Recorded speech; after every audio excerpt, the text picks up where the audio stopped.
welcome to Take 2 on another episode of We Watch Shudder. My name is JD. Who's here with me? It's Michelle, still on our third attempt at starting this show. Michelle in review. Michelle bam, bam, in review. We You know what we gotta do? We gotta talk to Paul and Josh and have them make a Michelle in review theme song for us. I would love that. If that was my birthday present, that would be great. And it does give them 4 months to make it. Yeah. Which they probably need all the time they can get. Probably. Those guys are not great musicians. Well known. They're, they had children and families for whatever reason. They're just bad people. Really I don't know if they're bad people. They're very dim. Very dim gentlemen. Not real quick. I've definitely seen them punch rabbits. Oh, so they're just running through the yard, picking them up. Fuck off, Thumper. Pam, pam. It's mean. It's the number one thing that I know about our friends, the Kamikaze Snowmen. They punch rabbits. Where did punching rabbits come from? Oh my god. My brain and sleep deprivation. Yeah, I understand. So if this is your first time tuning in to We Watch Shudder, hi, thanks for joining us. This is our monthly Michelle in Review episode where we talk about things that we saw that we didn't talk about on the podcast, and Michelle brings us some news and she talks about but because look, here's the thing, guys. She again, some of you know this, but Michelle consumes obscene amounts of media, books, video games, films, TV series, whatever. How she's really big on Lisa Frank stickers. She's got media, my friends, and that's so much media. So this is my way of disguising a once-a-month opportunity for us all to marvel at Michelle's mental health and coping mechanisms. Yeah, it was a rough month. Yes, it was. I fell onto some comfort items. Yeah, it was a fucking doozy. I'll tell you that much. And man, we're not even close to done. Holy shit! Let's talk about some things. Michelle, I'm just going to let you take it from here because I can never remember what all the categories and the structure and the order of things are. So that's okay. We do change them quite often. Yeah. Oh, well, okay. That's probably why I can never remember what the order of things is. But it's why I always remember, because I have a document with bullet points and I have a template that I use every month and I start auto-populating and I have a pivot table to calculate my totals. You are going to be upset about my totals this month. I don't know that I'm going to be upset, Michelle. Hey, Michelle, you want to know something cool? Some behind-the-scenes stuff? You know that thing where all of a sudden my microphone just gets significantly louder? It just happened again. Oh, love that. Love that for us. Oh, we're having so much fun with the technical difficulties. So anyway, that's all right. We can adjust everything. It'll be fine. So now that I made everything weird with my chat about what was happening on a technical level, I apologize for interrupting. Please continue. Okay, that's okay. So last month we had talked about how maybe I should finally delve in and I should start putting the runtime of things that I watch into my spreadsheet so I can see what an accurate number is. And I did not do that yet. But I know that's because it's going to be a gigantic endeavor and I have to go back through the thousands of lines that are already on the spreadsheet because I can't just do it going forward. I do have to calculate and find my average. So when I was looking at my numbers, I'm very stressed out about them because I know that they're not accurate. So my base level of things that I have to consume, meaning one movie, one book, or one season/mini series of a TV show. That can be anything from a Netflix mini doc that's 3 episodes and way too long and could have just been one. That'll count. But it could also be like a 25 medical drama episode season. They're just all together. And that's why I do have to go back and do the runtime because this month in particular, it's very skewed. And I don't know which way it's skewed because I watched seasons with lots of episodes and seasons with just a few episodes, and I'm curious. Anyway, my baseline, meaning that I had a good media consumption month, is 60. 60 things consumed, or 60 points, as I call them, consumed. I did not think we were gonna get that high in January. I'm happy we did. Oh, I It was a got rough that one. high in January. Let me tell you what. Oh, yeah. Did you get 53 movies high? Because I did. So Uh, maybe, yeah. maybe. Yeah, it's at least once. Yeah. So 53 movies, and then this is the number that's wrong, 16 miniseries or seasons of TV shows. We'll get to that later, but 16 seems too high. I just need to put the minutes in here. In books one very special book that we will talk about in the book section.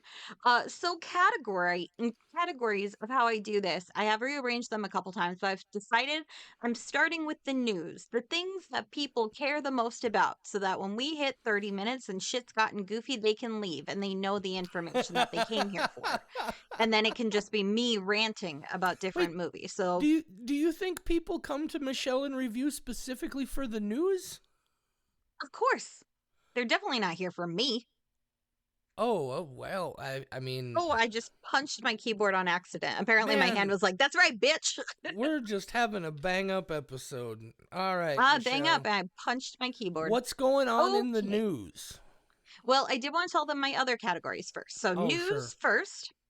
And then every month I watch a series. I'm finally getting back into that. I had to put it on pause for a little bit. So I watched the whole series. It was only 3 movies. It's only horror adjacent. Fuck it. It counts to get me back into my habit. We have horror in the after times, aka new horror, aka post COVID horror. And then we have horror in the before times, older horror slash pre COVID horror. We have non horror because I like things of all sorts of different varieties. And then we have literature, which does actually mean a book this month. It does not mean a comic book. It does not mean like a book of poetry I wrote myself when I was in high school and I dug out of an old memory box. It means an actual book this time. So isn't that exciting, folks? All right, so on to the news. First off, my number one news item is one for you, JD, because when I do these, Oh, I do shit. like to try to keep in mind who I'm going to tell these things to and whether they'd care. And if you don't know about this already, I'm excited to tell you. But if you do know about it, I'm still excited to tell you.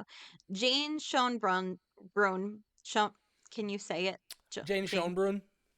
Schonbrun announced her next film, Teenage Sex and Death at Camp Miasma. Give me that one more time. Teenage Sex and Death at Camp Miasma. Yeah, I already knew that, but I wanted to hear it out loud. It's a Oh, beautiful okay. fucking title.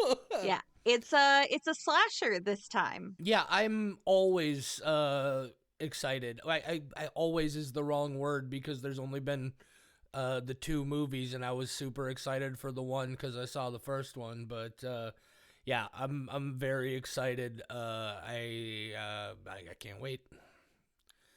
Well, I'm glad that you know it and that you are here to pronounce last names that are not complicated, but just when I say them, they come out wrong. Why does it sound different when I say it? Yeah, that's not how you Yeah. pronounce it. Well, how come it sounds like that when I say it? One of the that joke will be with me until the day I'll forget what movie it's from, and I'll still remember that line. Yep. What movie is it from? Michael Clark I can Duncan picture it. I says it can't remember the in The title. Slammin' Salmon. The Slam and Salmon. Thank you. I'm like, The I know which movie. I did not remember the name of it. probably the least regarded of the Broken Lizard films. But one of Uh, the better ones. I I like it. You got Michael Clark Duncan, and he says, "How come it doesn't sound like that when I say it?" And it's hilarious. Yep. Yep. Anyway, Okay. So, on to my next one. This is just like a weird one that I'm excited about and kind of ashamed of how excited I am about it because I don't know how to feel about this concept. It is called Night of the Zoopocalypse. It is an animated film. It is rated PG. It's coming out on March 7th. It's about a zoo. I think they're zombies. I did not look very closely into it because I want to go in very blind. Because the thing I know about this movie does make me curious in a weird way. Executive produced by Clive Barker. Wait, what? An animated PG film called Night of the Zooapocalypse, executive produced by Clive Barker. Isn't Clive Barker dead? Maybe it's a different Clive Barker, but it definitely said Clive Barker. I'm pretty sure Clive Barker is dead. His Wikipedia Nope. does not have a death Well, date. He's shit. 72. I don't know where I ever got the idea that Clive Barker was. I apologize, Mr. Barker. I thought. Here's the thing. Sure, It's Michelle's, such a bizarre concept that I believed you and went, oh, it's a different Clive Barker. Well, duh. obviously nobody can tell because this is audio, but did you see the look I gave you when you said it? Yes. I was like, Yeah. how is that? I was so certain that Clive Barker was dead. And I was so certain that this can't be the correct information that I went, oh, so Clive is dead. Okay, cool. It can't be executive produced by Clive Barker. Oh my God, I'm excited about it. You know I love Hellraiser. I love anything Clive Barker. I hate that about myself, but I love it and I will lean into it. I will go see this PG-rated Night of the Zooapocalypse. Zoopocalypse. Zoopocalypse. Nice. So yeah, it's a crazy concept. I'm excited. Next one, legitimately very excited. I don't know if you know that this is getting released in February. We are finally getting Dinner with Leatherface on digital and physical media February 25th. Okay.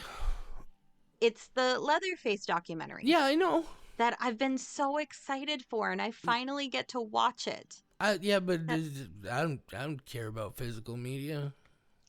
Well, that's why I said digital and physical. You can stream it on the 25th. I missed the digital part. I'm sorry. Well, then, yes, I'm very excited. Good, because I'm very excited about it. I was like, why do you not care about this? You were excited when that was announced. But we are different people now, I guess. Oh, my We've gone God. through some shit. Michelle, I'm sorry. I don't mean to interrupt and move back here, but I was just doing a little digging on Night of the Zoopocalypse. Oh, yes.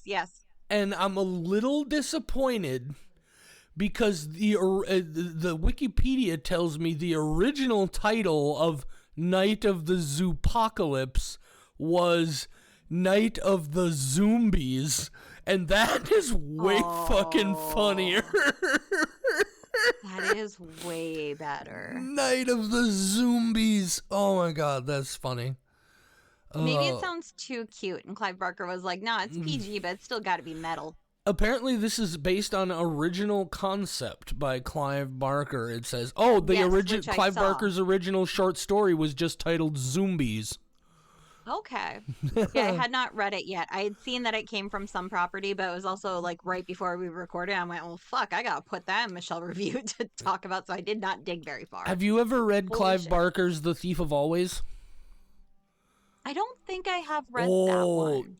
Oh my God, Michelle. It's a little bit adding more it of to a a list. young adult thing. I haven't read it in a long time, but it's so good. Oh my gosh.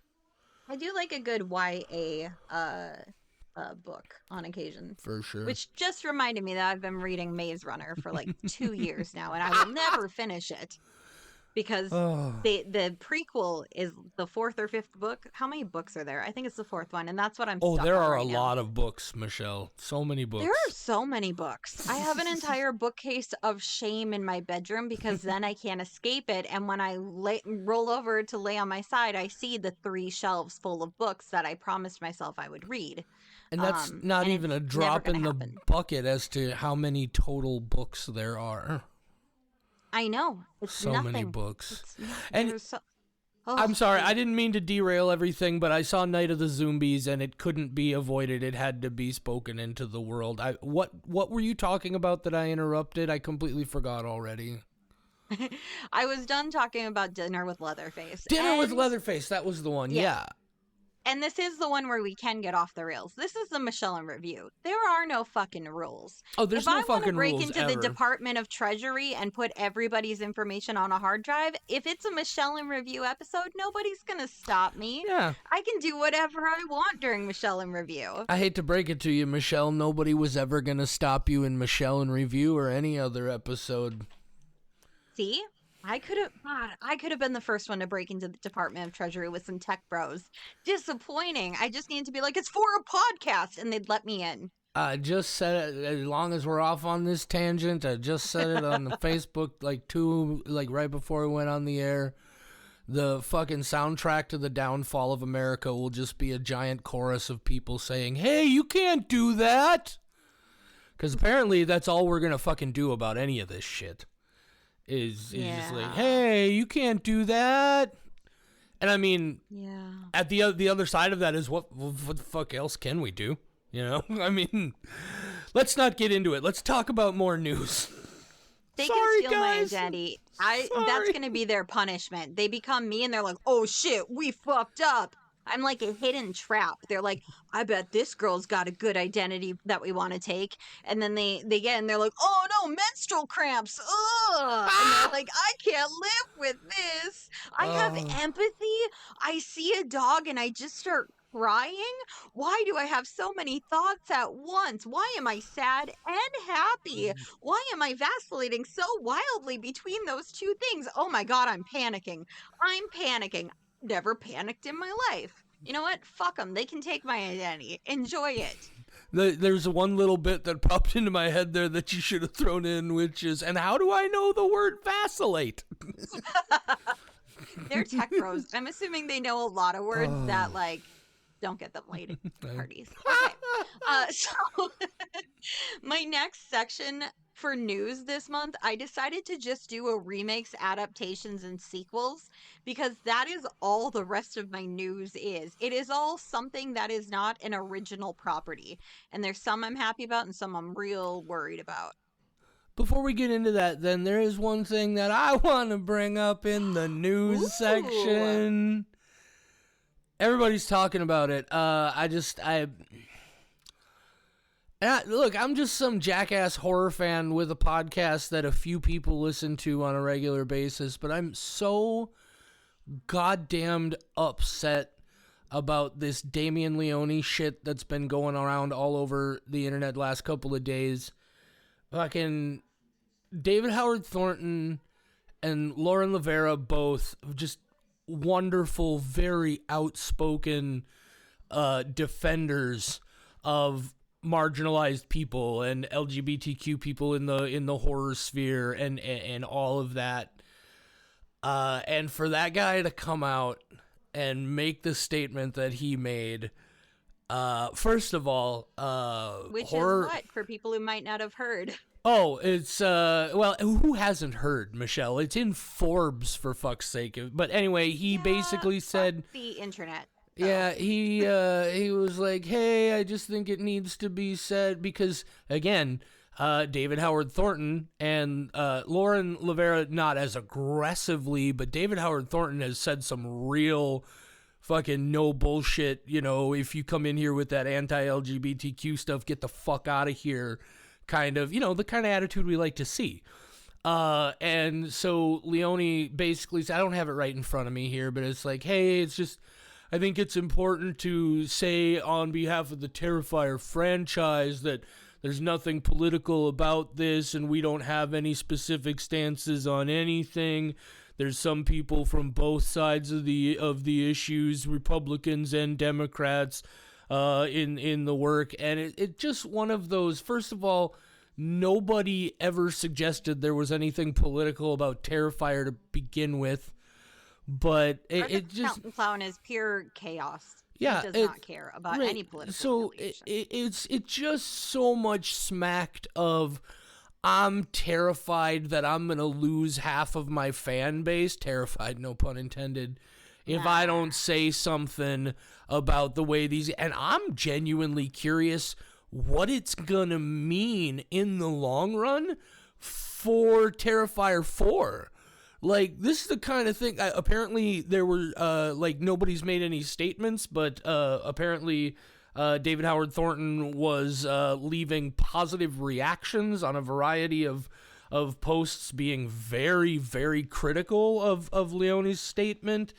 I'm going to be curious to see where it goes. I imagine there are contracts involved, and I also feel like they're like DHT and LL because I can call them those things, right? Yeah, you're besties. Right, for sure. I feel Yeah. like they're probably the kind of people who are like, look, for the horror fans, we're probably still gonna do this, but man, that's the kind of shit where like the moment that like if I was part of the that movie and the production, that's the moment I would say, no, man, I'm good. I'm out of here for number 4. It's just so incredibly disappointing. Such an ass covering sort of thing. I wouldn't be at all surprised if his fucking relationship with Chris Jericho is in there somewhere. We don't need to go any further into that. It's not worth it. We But know you just loved Chris Jericho. Chris Jericho's a fucking scumbag. Anyway, it's just it's sad, man, because I mean, like I said, first of all, the idea that horror is not political is absurd and myopic. Horror was always political until it wasn't, and even when it wasn't, it still was, and it's also, again, it's a time of like, look, if you're in this day and age, if your response is, hey, I'm not taking sides, you've taken your side, my friend. So I don't know. It'll be curious to see what it means for the final entry in the franchise. But I just wanted to rant about that for a little while. Hey, on the plus side, it is the final entry in the franchise. Yeah, and I'm seriously, excited about it. like if you haven't seen fucking like big shout out to David Howard Thornton and Lauren Rivera and everybody else involved with those things. And they were talking about how there were there are LGBTQ plus people who have worked on those films, and they only did a lot of trying to like. He's like, yeah, I hired those people, and I agree that those people should be left alone. But if that's the case, then why do you say I'm not here to make any political statements? Also, by the way, one of your lead characters is basically fucking Jesus. So I don't know. I should probably stop ranting about that so we can get on with the episode. No, it's all good. I figured you were going to rant about it, so then I took it off of my news section to talk about Terrifier 4 and how it's definitely the last one and it's going to go over Art the Clown's origin stories. However, while you were talking, I was able to fiddle with my Audacity settings. Dear listener, you do not know, but my computer died right before an assignment was due, and then I got to bust out the emergency credit card after I had just paid off half of the emergency credit card and was feeling pretty good because I got my FAFSA overage and I'll never get that again. But I thought I was doing really well. And then I needed an emergency laptop, and I'm still mad about it. And all my settings are fucked. I am a very tech lady, though. So all my shit was backed up on OneDrive. But still, I'm mad. I'm so mad. The sounds are different. I have to fix some things. But anyway, Audacity had my recording level at 9%, and that was the problem. So it is now much louder, and I made a note to ask you to switch. So if I suddenly sound different, I figured it out. Somewhere, some random person is just like, do they really just talk about the fucking technical issues they're having and not do it? Yes. We're human, mostly. We're just people, guys. Not everybody gets into the podcast game to become like super famous, and some of us just have real significant egos that need to be appeased, and here we are. I got into it so I could make friends. It hasn't worked. Okay, some more news. Remakes and adaptations. Yeah, let's get into that all part. of this, everything, it's just none of this is brand new original content. So first off, Until Dawn, the video game adaptation of a movie, the video game turned movie adaptation, April 25th release date. I'm excited. I like Until Dawn. I like all the things that studio that I just forgot the name of has done. I'm real excited. Yes, JD. So just to clarify, there's a movie coming out based on a video game, or there's a video game coming out based on a movie? Fair question. Movie coming out based on a video game. Okay. Thank you. Yes, no problem. And I'm not even going to explain what Until Dawn is, because if they don't know, it's going to be so boring for me to explain that all the choices you make have different impacts. And as you're running from the killer, you can kill off somebody else accidentally and they're dead forever. Now you have a completely different gameplay experience. It's real cool. I'm excited. I think it would have been much cooler if they did one of those Netflix choose your own ending things like they did with Bandersnatch. And they did that for this, but I guess then it's just like you're playing the video game, so why bother? Anyway, I'm excited about that. Speaking of video game adaptations, I have a second one on my list. Zach Kreger, the Barbarian director, is making our next Resident Evil movie. And Barbarian was weird. Resident Evil's weird. Are they going to be the right kind of weird to mix together and make one of those delicious chocolate vanilla twist cones that I like in the summer? We'll find out. I have hope. I love Resident Evil, and actually before I found out that, I watched a different thing about Resident Evil that I will be digging into in another section. So it was just a Resident Evil month, and I love that. Love Do that for you me. do you traditionally follow the natural logical order of things and mostly enjoy ice cream and cold treats in the warmer months? Actually, no. Today I had iced coffee and it's early February.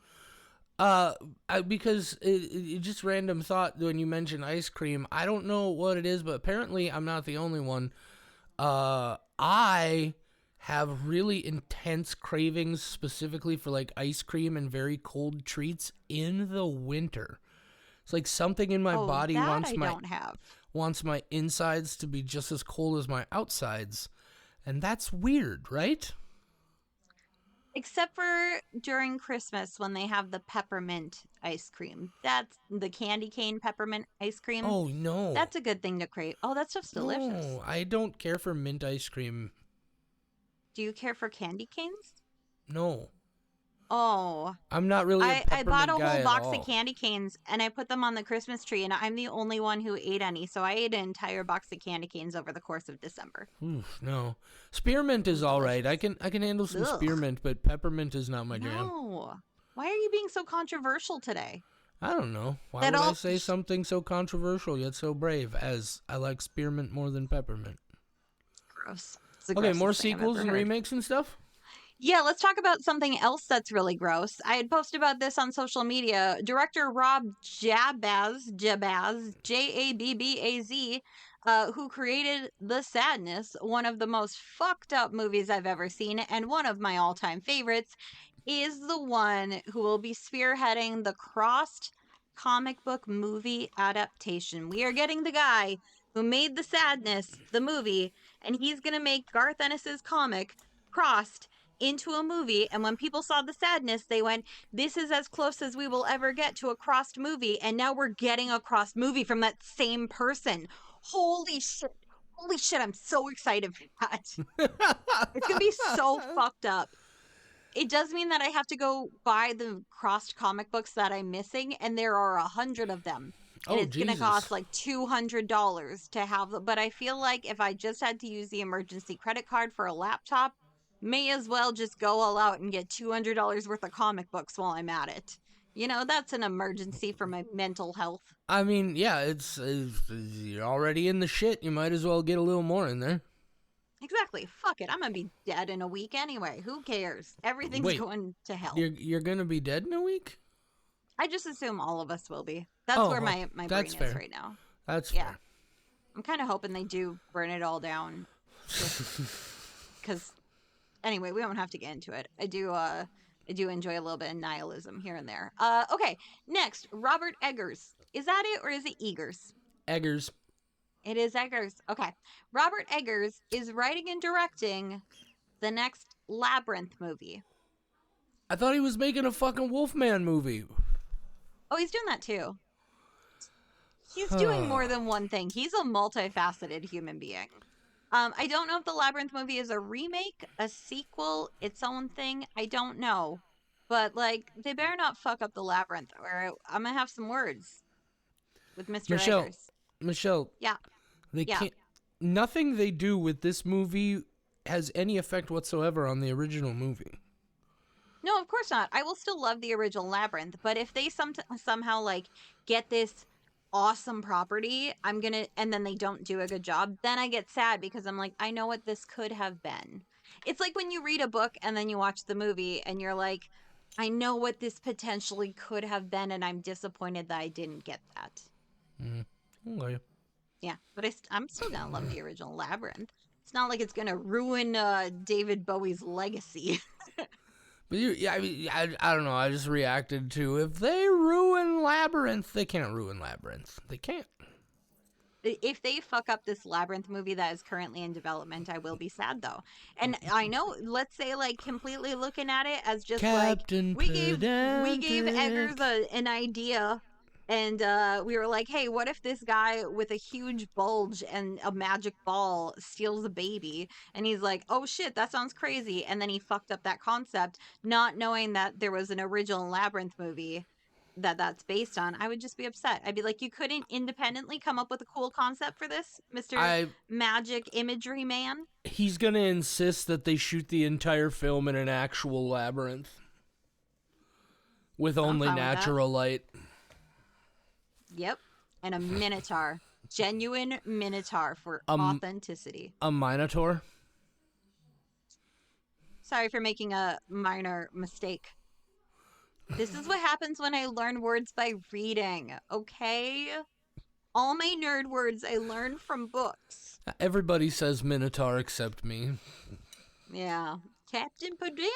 It's the minotaur. Oh no, he's attacking the city. He's turned evil. He's gone rogue. We thought Captain Pedantic was on our side. No, Like a he's not on Deadpool. anybody's side. He's not even on his own side. He's like, I fucking hate myself. I am my mortal enemy. Just like yelling at himself in the shower. Like I Oh, do. yeah, Michelle, everybody who knows me knows my arch nemesis is myself. I need that on a t-shirt. My arch nemesis is I'm me. my own arch nemesis. Yes. New scary movie coming out in 2026. The Wayans brothers are making another one. So we're gonna get that. Oh, a new scary movie. Yes. I was like, Scary I would movie hope franchise. I would hope there's a lot of scary movies coming out in 2026. I would also At hope least there's one. still plenty coming in 2025. We will find out. I guess we if will. we die next week.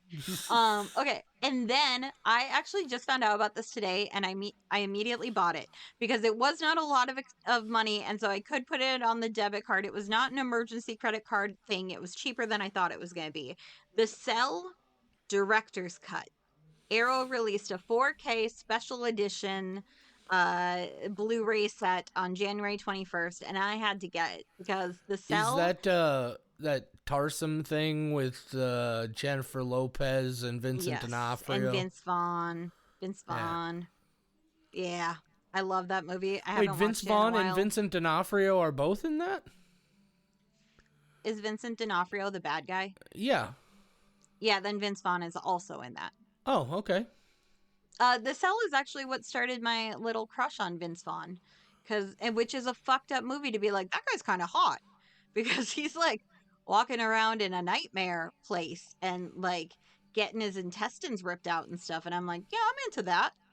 I can get behind that. I saw that movie in the theater and I've never seen it since. Shit, when I get the director's cut, the 4K special edition with all the hidden deleted scenes, I will invite you over and you won't show up. We know how it'll go. I do remember it being really pretty, at least. Yeah. It's really fucked up. I love that movie. Sweet. I'm looking forward to watching it again. When I saw the words The Cell, I went, I should rewatch that. And then I saw The Cell director's cut and went, what? That is on my tops. Now I will have 2 copies of The Cell, and that's fine. It's not going to be like my 7 copies of Saw that I wound up finding and is the reason I started a catalog of the DVDs I do and do not own, because I went like, how the fuck do I have this many? Because people know I like Saw. I was ranting at a coworker about Saw earlier, and he got very worried. You have 7 DVD copies of Saw? I did. Now I'm down to 3. I gave them to worthy homes. I was like, everybody needs some Saw. Here you go. You're welcome. Everybody gets Saw. You get a Saw. And you get a Saw. We all get Saws. Now cut your fucking feet off. Okay. Wow. Next. Oprah is a dominatrix who's really into self-harm. Okay, so The next one, you've probably heard of this. I don't know how to feel about it. Trash's Revenge: Return of the Living Dead universe. Yeah. Starring Linnea Quigley, and they're using CGI to bring back Frank and Ernie because the actors died. So they're bringing them back. Uh, And I yeah, we'll see. That's a we'll see. yep, My that's a next that's one, a thing that's happening. that is a thing that is happening. I hope she gets naked again. That was Linnea that got Assuming, naked, right? yeah, Yeah, yeah. she's trash. Assuming we Okay. don't all. Linnea Quigley is trash. Yeah. That's such a. If you don't know the context of that being her character's name in the movie, that's an incredibly awful thing to say, Michelle. Linnea Quigley is the hottest trash I've ever seen. See? Linnea Quigley is trash. I don't know. Oh, that's a good one. That's a good one. My next one, also potentially a good one. The Mask of the Red Death, an Edgar Allan Poe adaptation made by, take a guess. Take a guess. Not a person, a production company. Who do you think is going to make an Edgar Allan Poe adaptation?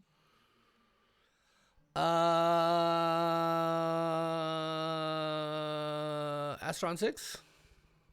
No, A24. Ah, So you know it's going to be Christ. weird as fuck. Sydney Sweeney is starring in it, and I don't have any other information. I just know it's an Edgar Allan Poe story Yeah, with but A24. we It's just gonna get had weird.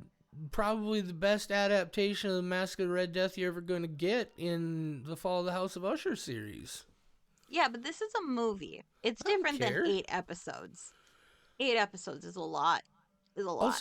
Also, by the way, guys, I love and respect everything they do, but as long as Michelle brought it up, A24 is not indie. Bloomhouse is not indie. Neon is not indie. IFC Midnight is not indie. You guys need to learn a lesson or two about what qualifies as independent cinema. I see all these award ceremonies that are like, oh, best indie horror film. And it's like, don't get me wrong, I love all those companies. They make great movies. These are not fucking independent movies. Jesus Christ. Where did that... Formerly indie companies. Wow. They've never been indie companies. Never. Oh, they haven't. They haven't ever been small production companies. No, look, there's... independent cinema is working out... They're small studios, but they're not independent production companies. They're distribution groups and people, they're like producing consortiums. They came in with money and said, we're not just gonna make a movie, we're gonna start a company and build it's just independent I bet films at is least just... one of them was an indie thing that was started in a garage, and it was A24. And it was started by the garage. The garage was sentient. That's the type of backstory that A24 would have. Not only was it started in a garage, but by a garage. You do not get more indie than that. That's fair. Yeah. I saw your glasses light up. Are you immediately Googling to see if any of them were actually ever indie? Yeah, well, and the ridiculous thing about it is even Wikipedia refers to A24 as an American independent entertainment company. But the thing is... Independent from what?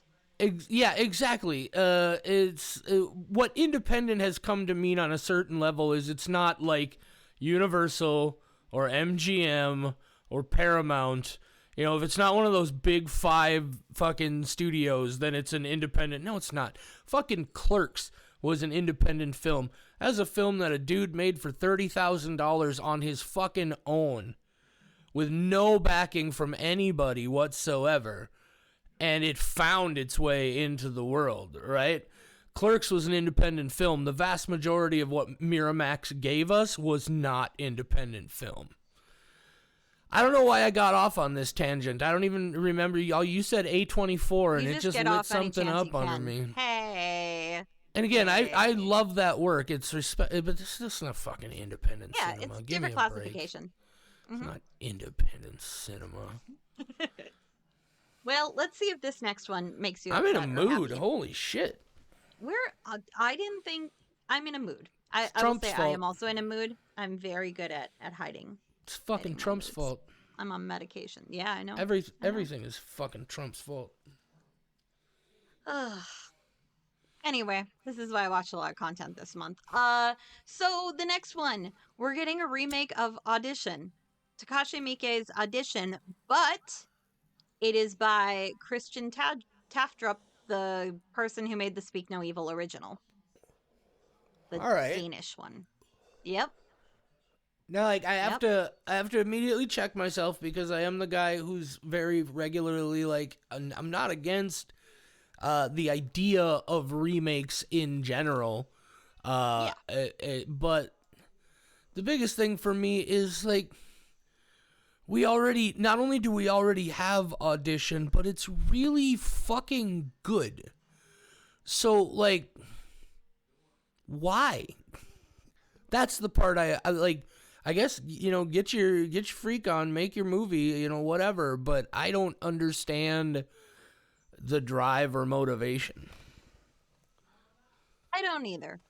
But I do hope that I like it. I hope it is like the Speak No Evil American remake that I had strong feelings about and then watched and realized that I was probably wrong to have those suspicions because the American remake gave me an entirely different point of view and told a very different story from the Danish one. And I think it would be cool if he's got an idea like that about Audition because everybody knows how Audition ends. There's not that shock factor anymore. And that's exactly what happened with his movie was most people knew how it ended. And if you saw the trailer, you're like, or if you saw the original and then the trailer, you're like, what's the fucking point of watching this movie? But then it wound up being very surprising. And so I'm hoping we get a similar thing of like maybe somebody else is the bad guy in that one or I've lost. something. I've completely lost the ability to hope, Michelle. Fair. Fair. Well, I do have one more last thing in the news section to hope about. Okay. And that is The Faculty. We're getting a Faculty remake. Like I said, this entire segment is just remakes and no original ideas. It is being produced by Robert Rodriguez, who directed the original. And it's being written by the guy who did Companion, which I haven't seen yet, but we'll be seeing soon. So yeah, Cool. The Faculty. I don't know if they're gonna have anybody as hot as Josh Hartnett though. That's where unless Josh Hartnett comes back and plays a high schooler because that would be fucking great. He better at least be a principal. If there's no Josh Hartnett in that movie, I am rioting. Yeah. Okay. Okay. I My didn't series realize that I you watched. had. I didn't realize you had such strong feelings about Josh Hartnett. Oh, I knew. He was in all of the girly Well, magazines that I I would read, and you could assume like that you tear out knew the you had poster. strong feelings for Yeah. Josh Hartnett. Yeah. I could tape him to my wall and just stare at him. Also, I had his poster, not just him taped to my wall to stare at. We had a weird friendship Hmm. where he was like, I was like, hey, Josh, can you come over and I'll just tape you on my wall for a little bit? And he's like, yeah, that sounds great. And I went, I'm so glad that you have so much free time. And he was Had like, Hollywood doesn't keep me busy yet. Just wait until I'm older and somehow more attractive. had a weird friendship in the sense that he didn't fucking know it existed. Yeah. Yeah. Maybe this podcast Oh. is what will finally make me friends with oh, poor Yeah, Josh. Josh When we're finally friends, he's gonna be so disappointed to find out that I'm already married and he lost his shot. Josh Hartnett for I'm gonna have to let sure him down. listens to We Watch Shutter. Yeah, he better. I only mail a physical copy of it once a week to his house with a little In what heart. format? It's on a little VHS. One of those like tiny, like the old You video recorder, camcorder, tiny you tapes. put the podcast Yep. on a Yep. VA. Oh, we Really can't go fucks down up the this rabbit quality. hole. Michelle, we're at Really like fucks up the quality. 44 minutes. We should probably talk about some movies now, huh? This is the point of the podcast in every Michelin review that JD notices we're at 45 minutes and gets upset. I'm not upset. I just realized, oh You shit. yell? I'm not. Okay, I'm yelling because I'm. It's not an upset yell, Michelle. It's an. Oh God! How did that happen?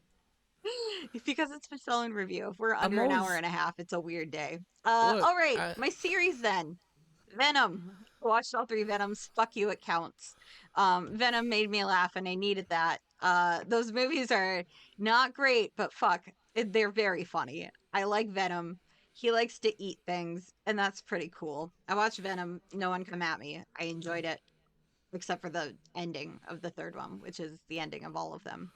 I feel like it could have used a lot less people who weren't Venom. I feel like we could have done like just more Venom in the Venom movies. More like Eddie Brock just talking to Venom. I could have used a lot more of that. When they have to like actually fight people, it's cool, but I'm just there for Venom to say witty things and then for me to laugh and then like a dude gets tentacled and that's pretty cool. Need less talking to people who aren't Venom. That's my review on Venom. About It was a 1 minute movie. It ago, was three movies. Yeah. about 1 minute ago, if people go back and listen, you said butt fuck. Uh, That's the and kind of after shit I that, you laugh at. stop listening. No, I listened to the rest of it. I haven't seen any Venom movies. I don't have any intention of ever seeing any Venom movies, so I don't give a Venom's fuck. very funny. Venom's very funny. Okay, horror in the after times. Shall we? New stuff? Okay. Yeah, new stuff. One of them is I found a new streaming platform that is free and that I enjoy, that JD's not going to like, but some other people might.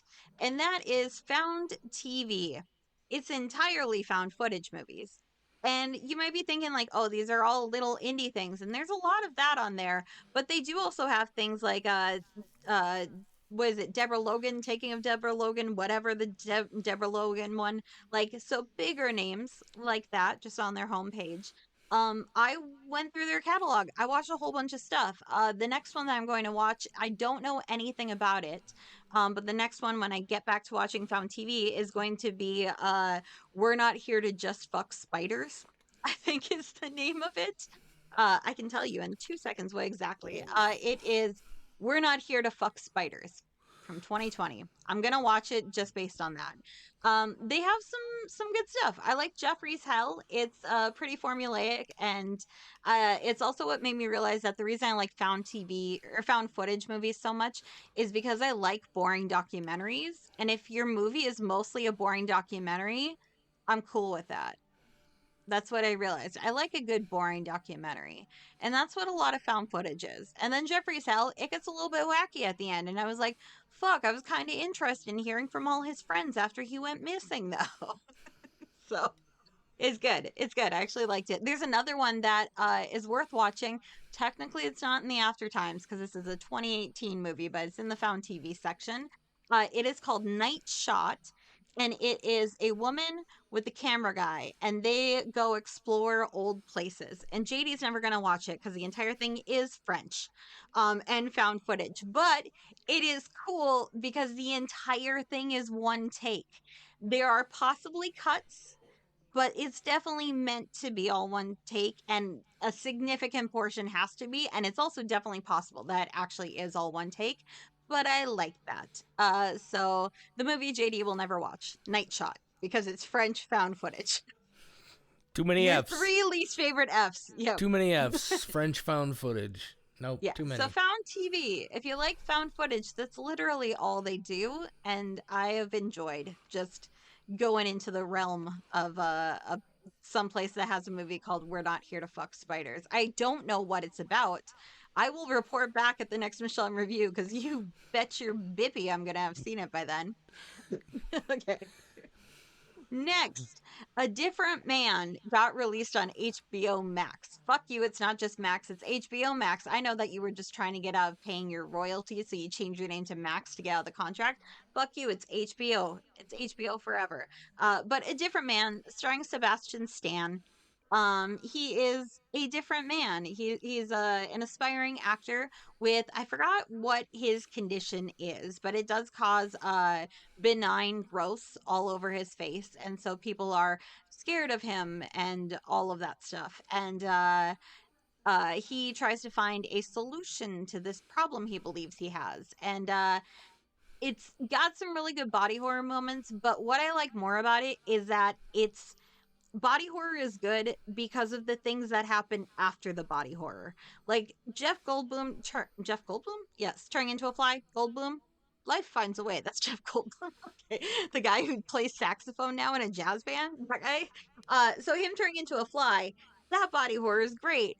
But it's the him having to live with being a fucking fly that makes that really good.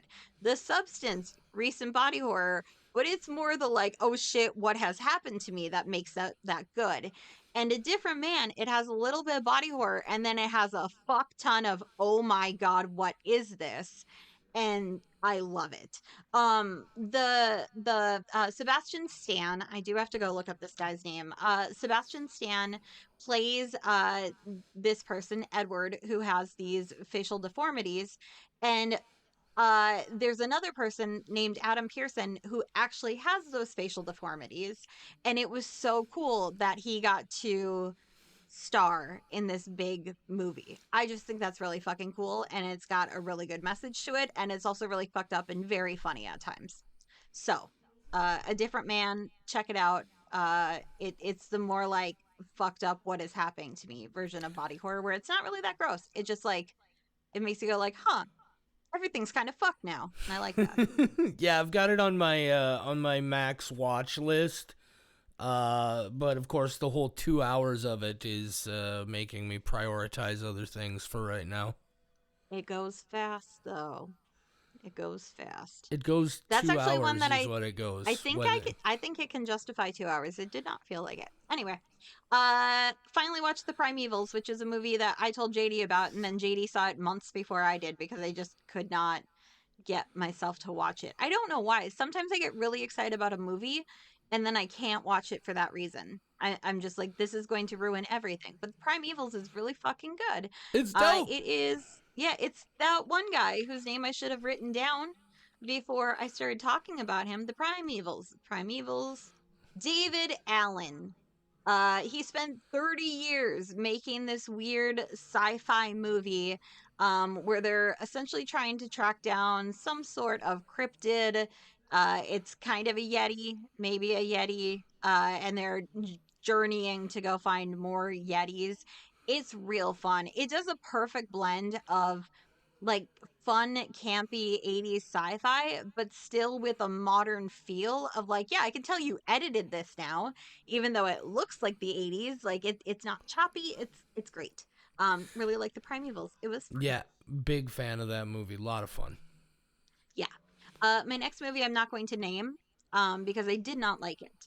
I any of these movies coming out right now that come from an intellectual property that is now fair game, you know, like Mickey Mouse movies, for example, potentially is one of the ones I'm talking about, or like the Peter Pan's Neverland Nightmare, like all of these. There's so many. There's another Mickey Mouse movie that got announced today that it's called, oh, it's like I Heart Mickey, I think, and it comes out on Valentine's Day, and it's like a shirtless guy in a Mickey Mouse mask. I looked very briefly at it and I went, no, I'm not watching that. And then I added it to my list to watch anyway when it comes out, and I hate myself. Anyway, those movies, I need them to stop. They have gotten out of control and I need them to stop. I'm gonna have to find out off the air which one you're talking about. Yeah, because I really, really did not like it, and they need to stop. But if they make another Winnie the Pooh, Blood and Honey, because two, they turned it around. Maybe that's the issue with some of these. The first one's gonna flop.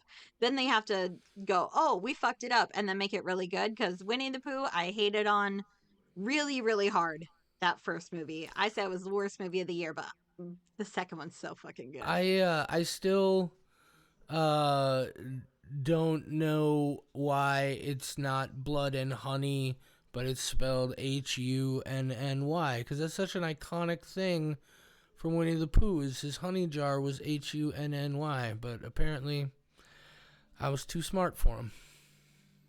The same reason I'm mad that none of these Mickey Mouse movies are called Screamboat Killy. Steamboat Willie, Screamboat Killy. See, we Yeah, can both be upset about things. yeah. Mine's better. Okay, moving on. By the way, this is me announcing that I'm making a Mickey Mouse horror movie. God, no. No. I mean, I might, but no. But maybe, but no. Anyway, my last one in the After Times, aka New Horror, aka Post COVID, is one that I know JD also watched, and that is The Vordelok. Yep, I That saw is that the one one, too. right? Okay. Okay. Yeah. Yeah, it's real good. How do I sum this up without ruining anything for someone who might want to go check it out? And it is on Shutter now. Is that the Yep. one, or is it Screenbox? It's Shutter. Okay. Yep. It's a Shutter It's on movie. Shutter. Highly recommended. Real weird.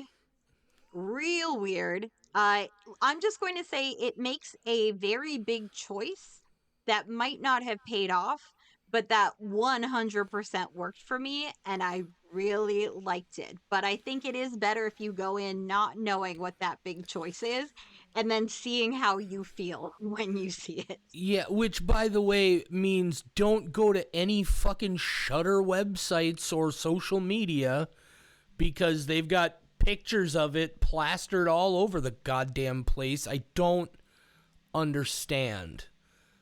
It's so fucking frustrating. But Michelle is right. There is a moment in this movie, and it's one of those moments where you're either gonna go with it or you're gonna fucking stop dead in your tracks, and it will completely derail the movie for you.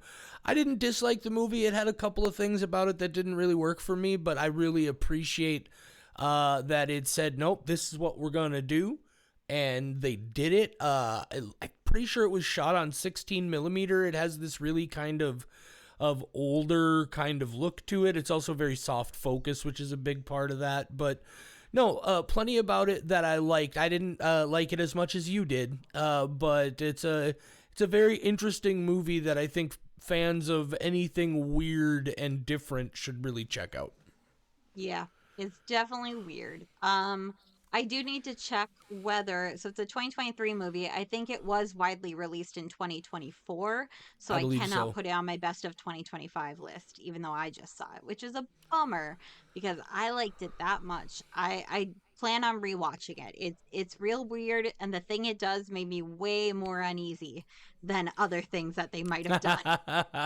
The more logical things that other people might have done would not make me as uneasy as the thing they went with. Okay, so that's my horror in the after times. Did you have any, JD? I know you saw Presence. Yeah, so we'll get to that. I did want to mention Hmm. quickly because you talked about it. It was in your top films of the year, was it not? Red Rooms. Yes, Yeah, yes, you saw that yeah. one. I did see Red Rooms, and you are absolutely right. It is a brilliant portrayal of how effective you can make a movie and not show someone anything. Like, this movie is upsetting on a gut level, and they don't show you anything. Incredible acting. I won't give away too much, but there's an awesome tracking shot in this movie that just impressed the hell out of me. A couple of little things that, like, if I just described them to you, you'd be like, how could that make your skin crawl? But I promise you, it will make your fucking skin crawl. It's again, it had some plot issues for me, just based on the kind of things I prefer in movie stories and that kind of thing, that again made it not quite as effective for me as it was for you, but a really, really excellent film that I definitely recommend people see. And then yeah, I saw Presence. Before I move on, anything you wanted to throw in about Red Rooms? No, I like it. Yeah, go listen to our top It was one films of of my top five. 2024 I list. like it. Yeah. So I saw Presence. First of all, if you've been keeping up with Steven Soderbergh, he's been making these movies for a while now. Unsane, even Contagion to an extent, but that's a little bigger. But Unsane and Kimmy from a couple of years ago, and this movie, these very small, very quiet kind of movies in a lot of ways, that they're definitely, this is the most horror of them, but they're almost using horror elements into, like, there's some great moments in Kimmy where it's like using like elements of like zombie movies and things, but they're not zombies there, but it's using that idea and that visual sort of element. Anyway, they're beautiful films, and this is another one that I think is a beautiful film. I loved watching it. Soderbergh is amazing. The idea of this I thought was really effective. My issue with it is there are a couple of what I feel are massive. I believe at one point I sort of crudely referred to them as gaping wound plot holes You're that not are the only just, one I've heard say that. they're I haven't seen it yet. so severe that like, I can't say that I completely enjoyed the movie. Now, again, this is one that I strongly recommend everybody see, because the things that bother me about it are not necessarily going to bother you, and it is a beautiful film. Really, really well made, and really a great concept. And yeah, I definitely suggest people check this one out. Don't worry, JD. I will find a way to be bothered by something else in that film. Even if the thing that bothers you does not bother me, I will find a way to be bothered nonetheless. Yeah, Can't let them so down. yeah, that's I'm fair. excited to see that one. Yeah, it I've was. heard a lot of mixed things, but I Do want you? to see it. I will tell you this much. I was about 5 minutes from the end of the movie before I realized that Lucy Liu was the actress playing the one character. She just kind of disappears into the role. I thought that was pretty awesome. But yeah, good I only film. know because I saw her name on it, and I really adore Lucy Liu. So, okay. Horror in the before times, aka older horror, aka pre COVID horror. Not a lot to talk about, just a couple basics I'm going to hit on. First off, finally gave Freaks from 1932 a solid watch and really enjoyed it. One of us. One of us. I had never watched it because it's from the 1930s. And I went, this is a movie about people who are sideshow attractions. I bet it does not paint these people in a favorable light and that I will not enjoy it. And that's just an assumption I made that was wrong. I loved all of them. It never like the name Freaks and that concept made me think like, oh God, this is going to be like kind of exploitative in a way that we forgive because it's 1930s. But no, the the people, the freaks are great and I love them, and the movie is not trying to mock them in any way, shape, or Nope. form. So I'm glad that I finally sat down and actually went like, okay, let's watch it. Let's see what it's about. And it's a great movie. 1932 Freaks. You can find it everywhere because it's almost 100 years old. Yeah, It's a and good that's movie. that was the movie that Todd Browning did the year after he did Dracula, starring Bela Lugosi. I did not know that. I did Yep. not look that deeply.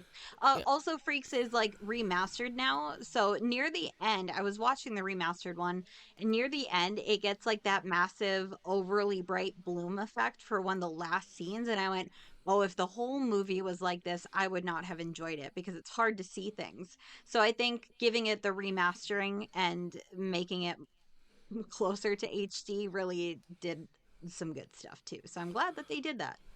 It would have been hard to watch if the whole thing looked like it did in the last scene. It was very bright and very Gooble difficult. gobble, gooble gobble.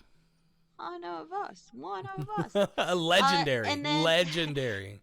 after our The Thing episode, I did go watch. Oh no, I clicked out of it. The Thing movie, The Thing from Another World from 1951. I went and Oh, watched it. nice, nice. Yeah. What'd you Did think? you say you haven't seen it, Oh, JD? I have no, I have seen it. Yes, You It's have been a seen it. long, it's been a long time since I've seen it, but I have seen it. Yeah. Yeah, it's one of those where I'm like, oh, it's interesting to see the history of this other movie, Yeah.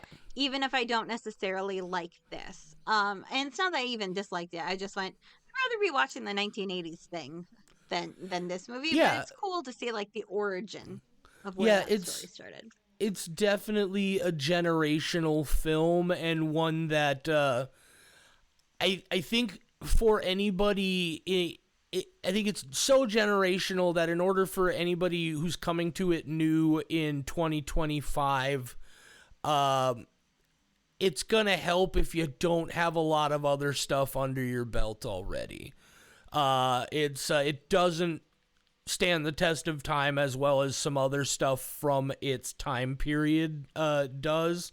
But no, it's you can imagine in the early, I think it was 61. Did you say, or when did that movie come out? 51. 51. Yeah, excuse me. 51. At that time, I imagine it scared the crap out of a lot of people. I mean, John Carpenter worships that movie, so who knows?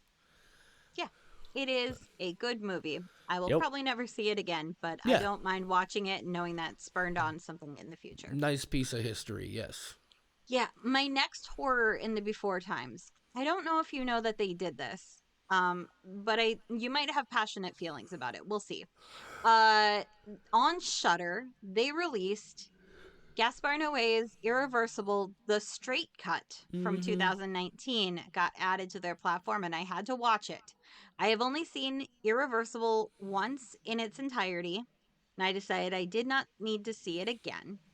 There's more than just the underground subway scene. There's a lot of stuff that is unwatchable and a lot of stuff that is very not good to people in the LGBTQ plus Oh yeah, it's community. brutal.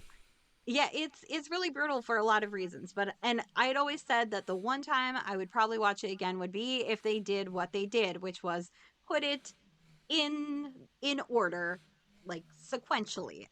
Just in case you're not aware of Irreversible, people, it starts at the end and it works its way backwards. So each scene is one step closer to the beginning of the story and things are slowly revealed. You know, you start with this big conflict at the very beginning of the movie and then you start seeing what led up to it. And I had to put Irreversible the straight cut on my list of things to talk about because watching it that way completely changed the movie. Seeing it front or like start to finish instead of finish to start, I think it has a completely different message.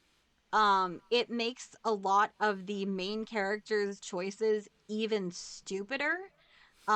Because we are feeling these emotions towards a girl that we meet her at the beginning of the film now as we're watching it, and we're seeing like kind of how great she is and how terrible her boyfriend is, and then it just devolves into him becoming kind of a worse person and being all full of machismo, but he's just full of that and just fucks everything up because he has to try to be like this manly hero.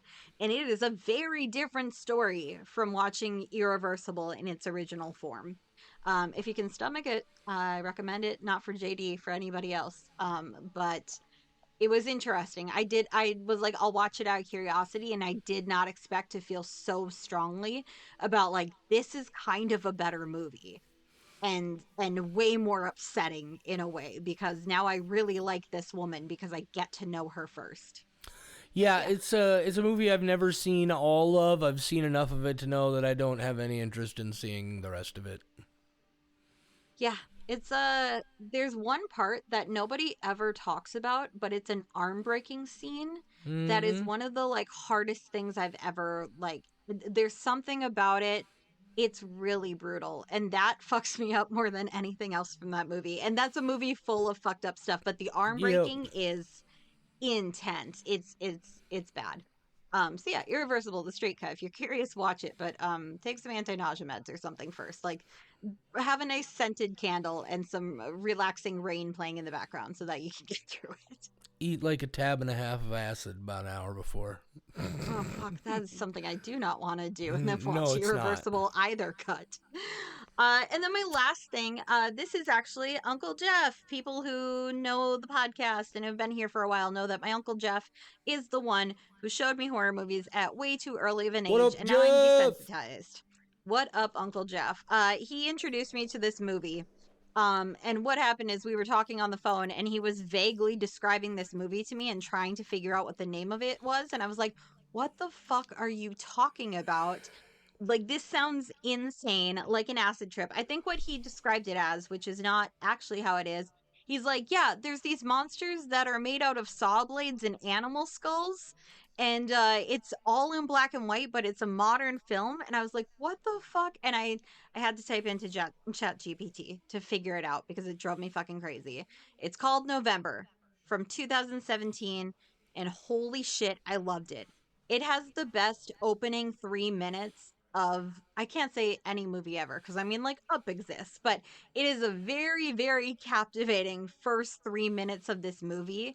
It is oddly comical It's very fucking weird. There is a creature design that, like, what Jeff was trying to describe to me. I was like, what the fuck are you talking about? And then I saw it and I went, oh shit, yeah, I will have that thing in my brain forever. It's a weird creature concept and I love it. There are different variations of it. There's a crazy, like, wizard man who has a lot of very exaggerated facial features while he talks, and I love him, and he's just like popping all around the place all the time. It is fucking weird. It is on Screambox. It's called November from 2017. I do not remember what language it was in. It was not English. So if you hate subtitles, I'm sorry. Deal with it and watch it anyway. It's weird and very fun, and I don't Sweet. even fully understand the plot. It's because, well, like, I can't explain the plot without giving away anything that I don't want to. Just know there's weird creatures That makes and sense. they are great. Did you have anything in the horror in the before times? Just one. I finally saw a movie that's been on my list of things I wanted to check out for a long time.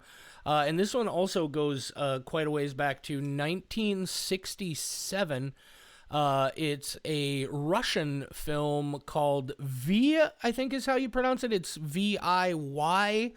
Sort of a Russian folk horror kind of thing from the late 60s. Has some very weird and interesting practical special effects work at a time where a lot of stuff like that was very I don't know, it's very unique and creative. It's a style that I you maybe haven't seen before. It got some very unique creature designs in it. Just a really fun look at sort of a different culture's take on some of these things.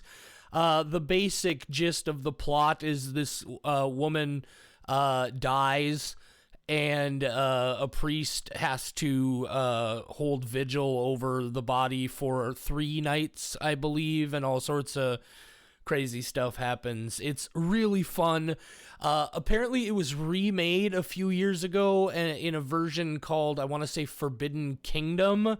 But that also, I'm told, is very significantly different. So I don't know if I'm going to get around to watching that. But no, Via from 1967, Russian film. Very, very good. Strongly recommended. It is on Tubi and Screambox, and just Tubi is looking at where the I saw it. IMDb page. Yeah, looking at the IMDb page, these images are very pretty. I'm gonna check Oh, this yeah. out. For this being a 1967 movie, like, this is very nice to look at. I'm It curious. sure I is, will yeah. probably watch it before the next Michelle review. Or I Sweet. won't, and we'll forget this conversation ever happened. And 3 years from now, somebody will be like, hey, remember when you mentioned that movie? And I'll say, no. And then they'll go, oh, okay, never mind. Have a good day. I'll be like, who the fuck was that guy? That's the whole thing. Okay, some non-horror. I'm going to breeze through this because we are a horror podcast. I watched a lot of non-horror though. It was a weird month for a lot of different reasons. Had some family medical stuff going on top of all the other stuff that most people are aware of going on. So what I did is I got a Dropout TV subscription. Dropout used to be a streaming service that fell under College Humor. Then College Humor disbanded, and these people just kind of kept their streaming service of Dropout. I already watch Drawfee on YouTube, which is a bunch of previous College Humor artists who now just have a little show called Drawfee, and they just make ridiculous nerd shit, and it's great. Dropout, I finally gave in. My friend Rachel has been telling me I have to get a Dropout. I have to get a Dropout. And then I saw that one of their main guys is Josh Rubin. And I went, yep, I got to get a Dropout subscription right now. I And was about to ask if that was the Josh Rubin thing. yeah, Game Changer and Make Some Noise is some of the funniest stuff I've seen in my entire life. I have been laughing loudly by myself. Normally, I only laugh when I'm next to a person. It's like a social awareness thing, like, what's the point of laughing by myself? Why let my giggles go wasted on ears that won't hear them? But no, Make Some Noise and Game Changer is what I spent most of my month watching. So that's why I know my mini series numbers should not look like that. I did watch like everything, but it still feels weird to say like I just watched comedic improv. What I did not expect from Dropout, after watching everything Game Changer and Make Some Noise related and laughing my ass off, was to get hit very hard with some things that were disguised as stand-up comedy specials. And what they were more like were the Hannah Gadsby Nanette stand-up special of like, oh shit, It's more of oh no. like a one person show kind of thing where it That sort is of exactly it. begins or involves some comedic elements. Yeah, it's one of those things where it's almost like nobody else knows where to put it. Yep. And apparently this is once I saw two of them, I went, this is not an accident. It's just under their Dropout Presents, which does have other things like an improv show, which is something that isn't often filmed and put online, you know? So it has other less conventional things. But the two that I watched that I was like, I did not want to feel feelings. I wanted to escape the world. What are you doing to me? Vanessa 5000, it is portrayed as though it is the demo of this female robot who can do everything you want her to. And so this robot lady comes out, played by Courtney Paruso, who, fun fact, was in the short MLM from Etheria Film Night 2024. So I was like, oh, cool. It's an Etheria lady. But she comes out and she does a great impersonation of a bot. And then it slowly has a breakdown, and it is very upsetting, and it gets really existential at certain points, seeing the humanity coming out of this thing, and yet the parts when she's a bot are so fucking funny. Also, this lady, okay, I'm not saying this as an appearance thing. I'm saying like she must work out every fucking day, because there's a part where she is a robot twerking and gets stuck twerking and needs somebody to come up and help her. And she twerks for a long time. And I was feeling the pain just watching that. She like the way that I'm like, I don't, you are an physical, like, you're an Olympian. I could not. There's a lot of twerking. There's a lot of twerking. The Nesta 5000 show. And it's great, but holy shit, I was just very jealous of like, you have to work out every day because this core strength that you are demonstrating is insane. So that was one of them. Oh, yes, JD. Oh, I was just gonna say that reminds me of like when I was first getting into Hamilton and watching the filmed stage version on Disney Plus. There was a moment where I don't remember how many times I had seen it at this point, but there was a moment where it just hit me. Every single person on that stage, especially the company singers and dancers, are so fucking fit. Just like, and you have to be, right? You're going to go out there and you spend weeks and weeks just constantly moving for 2.5 hours in rehearsals, and then you're going out to do 6 shows a week, 8 shows a week, or whatever. So in retrospect, it makes perfect sense. But yeah, I just suddenly, I was just like, wow, every person in this is just the most fit fucking person I have ever seen in my life. And they're great singers. I hate them. How Yeah, dare they be yeah. so good at Yeah, life? yeah. And Not I'm only just are they this. fit, but they're also incredibly talented. Singers, dancers, the whole works. Yeah, god damn it. My other one that I cannot stop thinking about, which is funny because in a very meta way, he says like you're probably gonna forget about this special very soon afterwards, and I hope you don't. It is Chris Grace as Scarlett Johansson. And this is Chris Grace, who is a Asian gay Asian man. I don't know if there's a proper way to put those. They're both adjectives, but they're both describing him. It's a big part of the show. And he says that this is a show dedicated to Scarlett Johansson, and he wants to make sure that nobody feels like he's criticizing Scarlett Johansson. He's a fan, but this is his way of starting a dialogue. And then he starts talking about a lot of the Asian roles that Scarlett Johansson has done, and keeps coming in and out of his portrayal of Scarlett Johansson and becoming Chris Grace again, but then becoming Scarlett Johansson and going back and forth. And there becomes this interwoven story that definitely becomes more about him and his recognition of his own identity.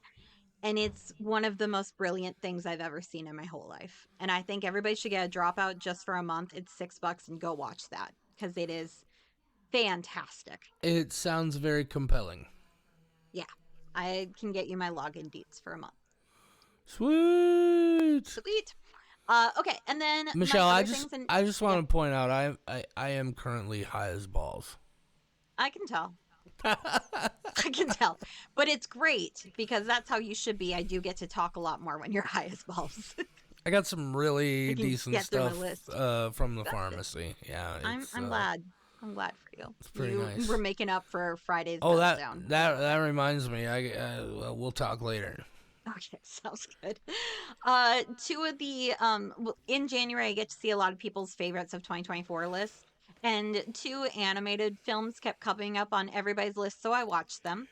The Wild Robot and Flow, both great, both definitely deserve all the accolade and praise they're getting, except Flow.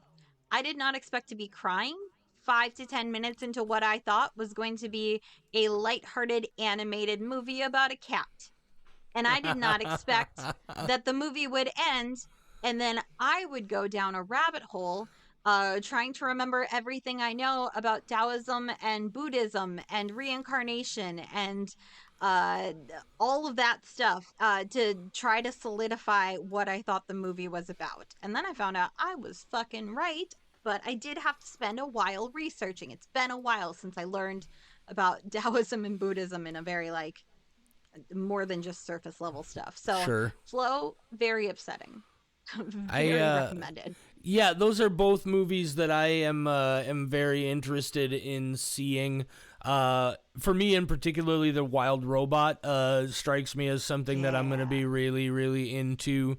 And it's just a matter of Watch it finding with your the. mom. She'll Yeah, like it. that's exactly what I want to watch. Mhm. Both of those movies with my mom. But yeah, they're on the list for sure. Excellent. And then I have a couple documentaries that I watched. I'm just going to name some of the ones that I really liked. And I won't go into them too in depth because they're documentaries. Seeking Mavis Beacon.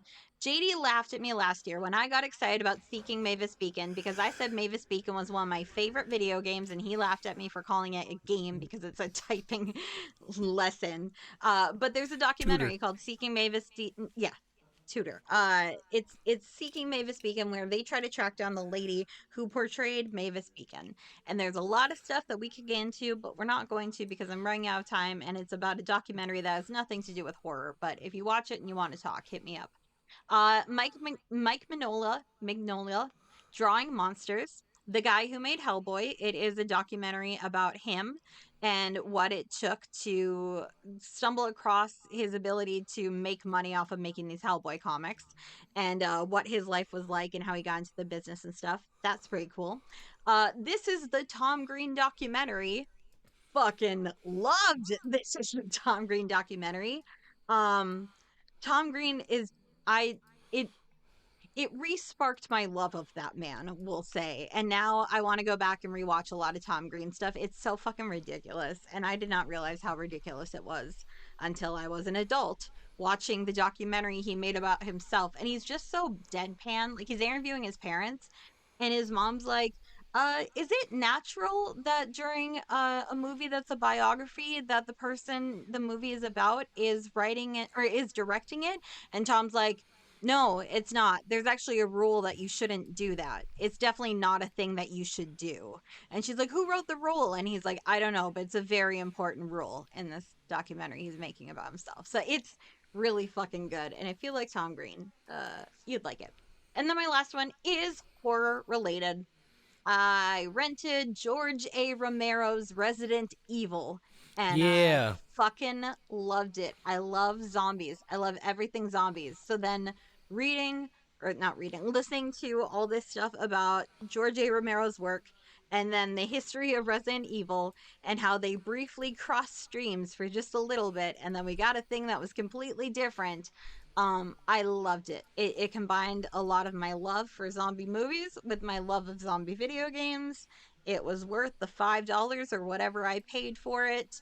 Great, great documentary. It was a documentary heavy month. Documentaries and comedy. A lot of that. A little less horror, but yet I still had a lot of horror news. So good for me. Managed to keep Yeah. it kind of related. Michelle, Do you have any non-horror stuff before I do hey, my literature? well, I did want to mention because you brought it up, just an interesting little tidbit.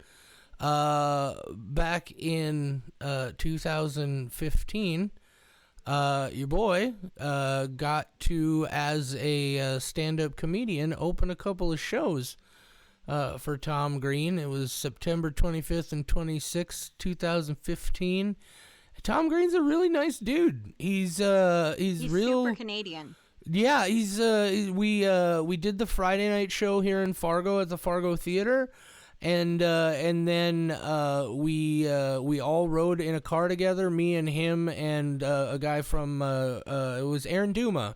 We all went to Bismarck the next day and did the show, and then yeah, he's a super cool guy, very mellow, not anything at all like you might expect from his TV show, except this was the time when Periscope was happening, and he had one of those little periscope-shaped periscope cameras, Oh, yes.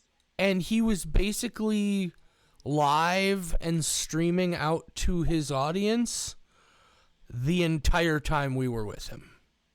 Super weird, but it was he was a nice guy. I'm so jealous. Do you think you could send him an email and ask him to come visit me? Look, I don't know if it still is, but I shit you You not. might have it. No, this is the wild part. At that time, the email address he gave me, because I was contacting him about getting some photos that one of his people had taken, and the email address he gave me to email him was just .com. I was like, there's no fucking way. And I sent him an email, and he wrote me right back. I'm curious if this is publicly listed or if you just doxed Tom Green. I hope it is. It's not like he's gonna get a ton of emails, but he's gonna get an email from me. He's doing stand up again. That was I why know, he I put out saw this that. documentary. Yeah, he just I really adore him. And what was weird is I never found him attractive. I loved him, but I never found him attractive when I was younger. But as I watched this, I realized how much he looks like my husband, and now I find Tom Green really hunky. And that was a really, really weird thing to have happen while I was watching him vomiting on stage, to have this epiphany of like, oh God, he kind of looks like John. Oh no! Very, very upsetting to suddenly develop an attraction to Tom Green. Okay, my last one, literature. I just gotta throw out this book that I really, really loved. Sasha Sagan, I had mentioned this to you briefly, JD, that Sasha Sagan, aka Carl Sagan's daughter, and then you said, Carl Sagan who? And I started Googling because I did not know how to define this man if you didn't know who he was. He was a big, smarty science boy. So I Sasha know who Sagan is Carl his. Sagan is. Yeah, you said it jokingly. We had this conversation on the Oh, podcast. yeah, I You were like, "Who's gotcha. Carl Sagan?" Oh, You're probably yeah. also very high that time too. Well, I mean, it is my standard state of being. You're not wrong. It's your default. So Sasha Sagan wrote a book called For Small Creatures Such as We: Rituals for Finding Meaning in Our Unlikely World. And I really loved it because I feel like she was able to express a lot of ideas that I've had about my own beliefs and identity, so much better than I have ever been able to express them. Basically, it's about how you can believe and follow science, and you should be a logical human, but that it's okay to still find the awe and the mystery and the magic in that, even if there's an explanation. And she talks about how one of the downsides of not being religious is that you don't have a built-in community necessarily, like people who just go to church every week do. It's like you're obligated to be a community with those people. and but you can still find ways to connect with others. And she talks about like this gala that, or not gala, like a dinner that she would host once a month with like all of her favorite women in the world, and how that became a very important ritual to her, and it kind of like replaced concepts of church. And that you can do like rituals like Christmas. She's like, that's just a ritual, it's a magical thing, and it's okay to enjoy it. And I'm butchering the way that she wrote this book, but I felt so happy that somebody could enunciate a lot of what I said, like, or a lot of what I think. She talks a lot about how she's Jewish genetically, not spiritually, and kind of culturally, and how she can separate those things out. A lot of things about like Jewish traditions that she follows while still being completely, believing in science and not necessarily a god or anything, but she likes these certain things and she can pick and choose what fits her. And I just thought it was a really beautiful book. Some of the ways that she describes things is just great, and I'm glad that she was able to put into words things that I, a person who is bad at words, could not. It's a great fucking book, and I highly recommend it. Are you gonna do that in Big Book Nerd Bertha's book club? That's a great question. I should follow up and see if any of my big book bitch bird nerd Bertha book club people want to do that. If you guys have been following, I've been hinting at a book club for 2 months, and somehow my friends are still too busy, even though it was their idea. Go So we figure. might It's like a we D&D party. That's and they play D&D. At least one of them does. She's a dungeon master, so this is completely on brand for her. Uh, But yeah, so hopefully oh, I can say though that I had talked about doing I talked off air off air with JD about doing a Nip Tuck blog. I finished Nip Tuck. I will be watching it a second time and going through very detailed explanations of that show because it's fucking crazy. And I oh yeah, immediately started writing a it's lot it's about batshit. it. Yeah, you'll get a blog here or there as I decide to put them out, and I will inevitably get bored and stop this project. But I have little counters of things of like every time they forget that there's a daughter in the show and like where the fuck is Annie while all of this stuff is going on with the serial killer, they completely forget that the daughter exists and she's a big part of the first two episodes, and then she's just gone. And I think it's because she was young and just couldn't film as much, but it's like we really care about the son. We see a lot of shit with the son. I have no idea what Annie's up to, and no wonder she grows up to be so fucked up. If that flash forward in time is even true, which it can't be because the show contradicts it a million times after they have a flash forward into the future. I I got a saw lot of thoughts about Nip Tuck. I saw every episode of that show as it happened. My first blog that I have already written, but I'm trying to write several of them so that if I don't just write one and then I never do it again, I have to put at least 5 out. So I wrote the first one, and there is a significant part talking about how watching a TV show each week and just getting that little recap at the front of the episode is very different from binging that whole TV show and having all the information crammed at you. So it's like 2 episodes. Matt was a mime. Like, he was just really into miming. But then the next episode, there's nothing about him and his mime livelihood. And it's because you were watching it week to week. You had it in the back of your head, like, yeah, he's off being a mime somewhere. But to me, I'm like, we just had so much mime heavy content for 2 episodes, and now we get no mime, and it's jarring. So I got some thoughts about Nip Tuck, and I Uh, will be writing them once I, I get the will I to do do so. I was doing a little bit of digging, and I can't find any evidence about that Tom Green email address, so I may need to go back and blurb that out. It's all right. You guys remember when we were talking about the Tom Green email address, but I It actually was a really blurped funny out. one, but Yeah, you I don't get to blurped. hear it. Yeah, I blurped it out. I sure hope I blurped it out. Blurped it out. Well, I'm about to blurp out because I was up at 4 a.m. and it's now almost midnight. So I Oh, are we think, done? I mean, I'm done. Do you have anything to add to the literature or non-horror section, or the before Oh. times or the after times or the news? No, I think I got all my yuckies out. That's good. Oh no, that's from Adult Swim Yule Log. Yep. No, Get your yuckies no. out. Oh, God. Oh, fuck off, JD. You're welcome. Okay. Well, now I'm gonna have nightmares. I mean, that's a fun thing. People don't know, but Nightmares? I Yeah, have they're awesome. no, I have a sleep disorder. I have hypnagogic hallucinations where I wake up in the middle of the night, but my brain thinks that I'm still sleeping, and so I hallucinate. And they're back. It's been a while. The Yay! other day, I woke up to a zebra watching me sleep. And I reached out my hand to pet him because I was very excited. My hand went through him, and then I was very sad and I realized what was happening.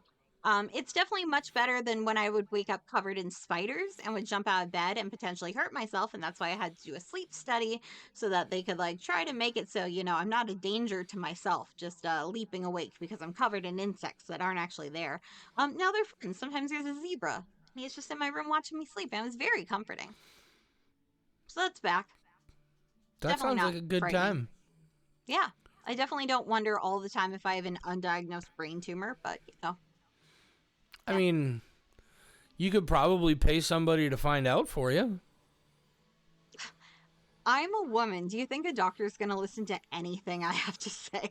I think there's somebody out there who will absolutely give you a brain scan if you're willing to pay for it. That's the part. Yeah. That's the tricky part.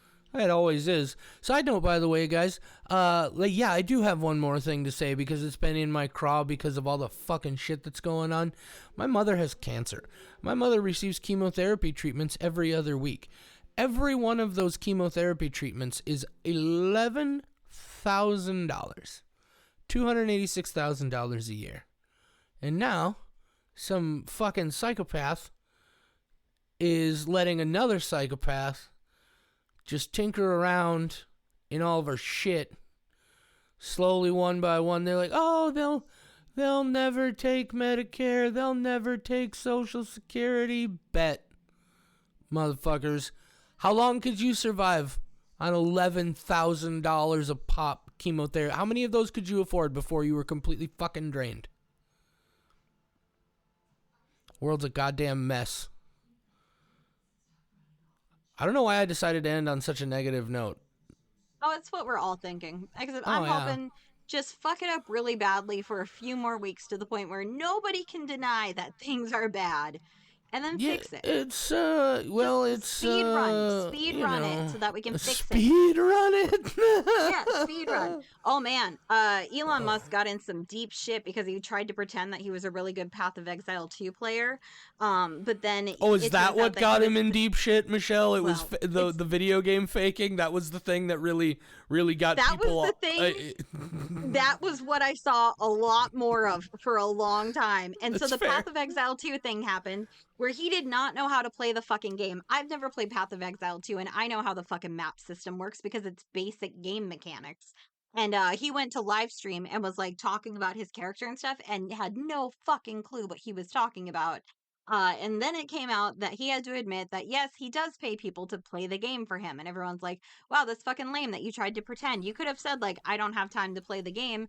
And so I just have this person leveling up for me and I play it when I can. But no, you were just trying to brag about how you're the best player in the world. And instead you have people you're paying to do that.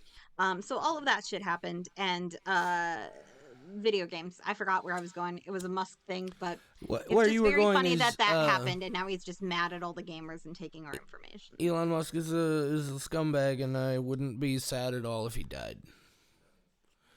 I just got on another list. The best Path of Exile 2 player. Oh, what a... Oh, fucking... Look, all I'm saying, man, is fucking Medicare and Social Security might be the last things to go, but if you don't think they're coming for them, you're out of your goddamn mind, and the price of eggs and everything else should already be reflecting to you that you made the wrong goddamn decision. You got fucking conned. And the least you could do is fucking stand up and try to help us fix it. Fuck. Yeah. Now I'm mad again. Yeah, I'm also mad. I might go I'm have always mad. angry That's dreams, but then maybe, oh, I hope when I wake up that the zebra's not angry and not reflecting. Oh, sometimes they get really mad at me, and I don't like when I wake up and the animals are mad. That Boston University robot dog is still the scariest thing I've ever woken up to. the I Boston was like, that Dynamics thing's, dog. yeah, that's it. Boston Yeah, Dynamics. that's weird. He came to fuck me up, and I just had to lay there and not move because he was motion activated. It was Sweet. very scary. Yeah. All right, Okay. well, I've Well, ranted my head off and made everybody sad, and now I'm gonna go pee and hopefully find something to make me less hangry. good idea. I am going to sleep. I've been awake for like 20 hours. I don't You know do how long. that. I didn't do the math. Well, I'm very tired. if you then the last thing you need to do before you go to sleep is say goodnight, Michelle. Good night, Michelle.